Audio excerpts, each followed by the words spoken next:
Bonjour, je m'appelle Florence Ebling, je suis comédienne sur ce spectacle. Moi, je suis Benoît Verhart, je suis comédien et je suis aussi le metteur en scène, adaptateur, et je m'occupe d'une compagnie qui s'appelle le Théâtre de la Chute parce que ce spectacle est une production du Théâtre de la Chute.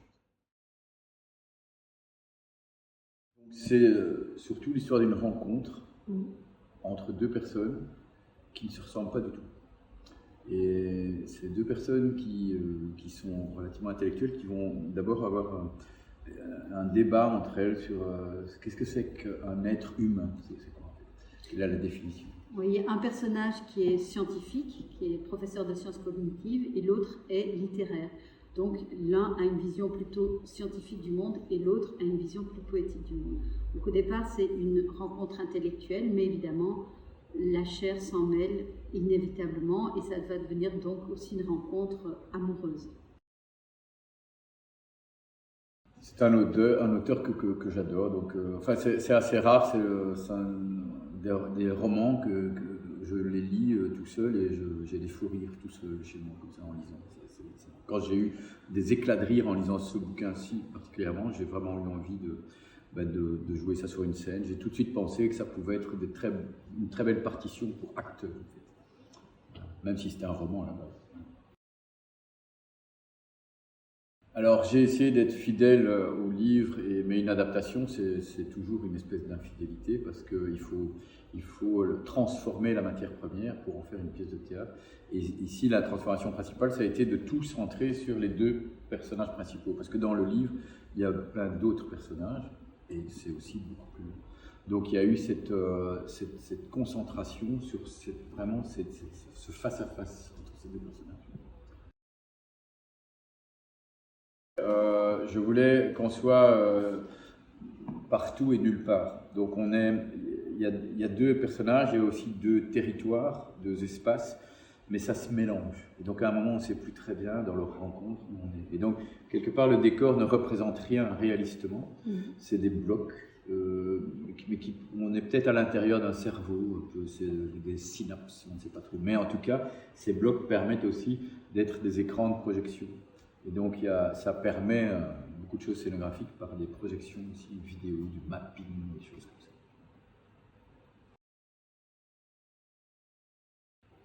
Alors justement, au départ, Benoît est venu avec l'idée de cette pièce et on l'a lu dans les rôles où Benoît jouait le scientifique comme c'était écrit et moi le personnage littéraire. Alors on a fait aussi appel à des regards extérieurs. Benoît a fait la mise en scène, mais il y a quelques personnes qui sont venues un petit peu regarder de manière extérieure. Et une des premières remarques qu'on a entendues, c'est oui, mais bon, c'est pas un peu cliché que ce soit l'homme qui est scientifique et qui est un gros dragueur et que la femme soit littéraire et se fasse draguer. Et alors, là-dessus, Benoît a eu l'idée, il s'est dit, pourquoi est-ce qu'on n'essaierait pas de lire dans l'autre, on lit juste les autres personnages, et on l'a fait, on s'est dit, mais ça fonctionne totalement. Et donc, il y a eu très peu de changements dans le texte. Donc, le texte est presque le même dans les deux versions. Et pourtant, ça raconte vraiment une autre histoire quand on change de rôle avec le même texte. Parce mais que... du coup, on aurait pu décider de faire que l'autre version, mais on a eu envie de soumettre ça au hasard. Parce que dans la vie, c'est déjà un premier hasard de naître garçon ou fille. Et après, toute la vie est définie par ce premier hasard. Pour l'instant, tant que la génétique ne s'en mêle pas trop, c'est encore quelque chose qu'on ne peut pas décider. Et donc on s'est dit, ça va être le point de départ de la pièce, c'est le hasard. Voilà, et ça questionne aussi ce qui est masculin et ce qui est féminin finalement. Quand une phrase un peu crue se dit par un homme ou par une femme, ça ne donne pas la même chose. Ce qu'on peut dire, c'est qu'on a commencé par répéter l'autre version, c'est-à-dire la version où moi je joue le personnage qui était écrit originellement pour un homme. On a commencé par travailler cette version-là parce qu'on s'est dit que c'était la moins évidente. Et donc on a plus travaillé cette version-là, qui était effectivement, je dois le dire, moins facile pour moi à trouver. Mais du coup, c'est peut-être le challenge de jouer ça qui est peut-être encore plus intéressant pour moi. Parce que c'est plus loin de moi peut-être. Après, je ne suis pas sûre qu'il soit si loin de moi que ça. Voilà. Pour répondre à la deuxième question. Moi, le personnage du roman, c'est-à-dire le mec scientifique dragueur, c'est ça qui m'avait fait rire à la lecture de David Lott, donc c'est le premier qui m'a inspiré, et même si il est très très macho et très très critiquable et que ce n'est pas moi, je ne m'identifie pas, mais il me faisait marrer. Mais du coup, l'exercice de chercher l'autre personnage était très intéressant pour moi, parce que je n'avais pas prévu de le faire.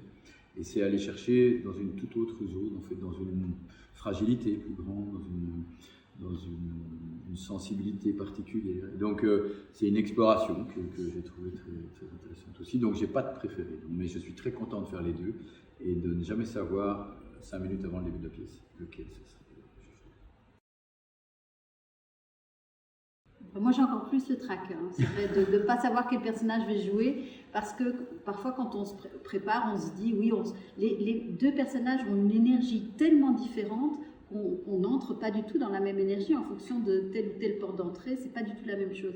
Donc, c'est pas du tout la même préparation. Donc là, on ne peut pas se préparer.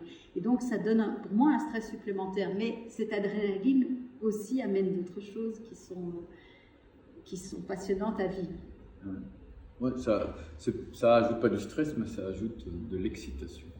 Donc, ça nous maintient en éveil, quoi.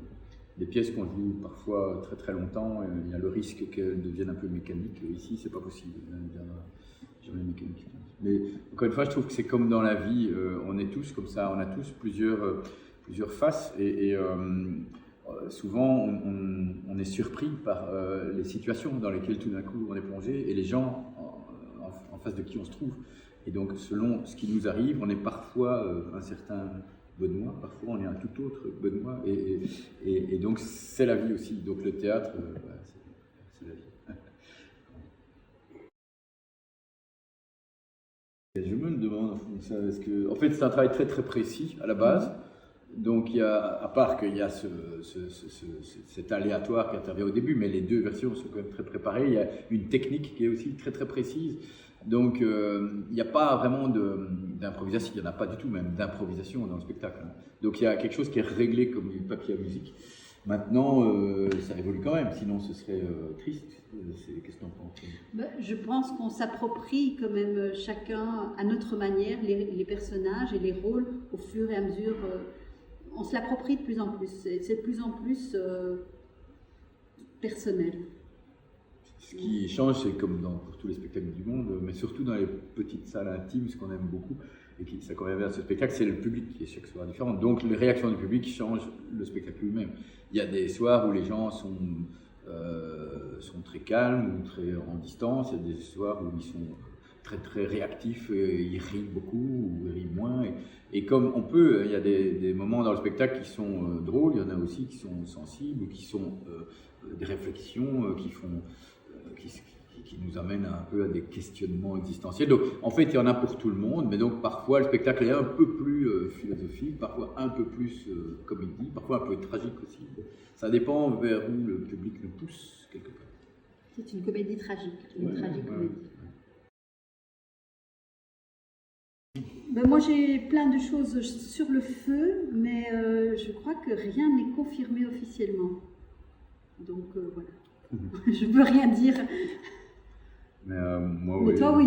Oui, il y a plusieurs pièces, des anciennes qui tournent encore, des reprises. Bon, ici, je fais des Camus, et ces Camus, ils se jouent toujours à gauche, à droite, en prison parfois aussi. Donc, il y a plein de projets comme ça qui sont à l'agenda. Mais tu as une nouvelle création en janvier. Oui, j'ai aussi fait, je me suis penché sur Antigone, qui est un projet qui est en train de vivre sa vie et qui, j'espère, n'est qu'au début de sa vie. Et puis, je suis en écriture en ce moment, sur un projet sur la vie d'Albert Camus.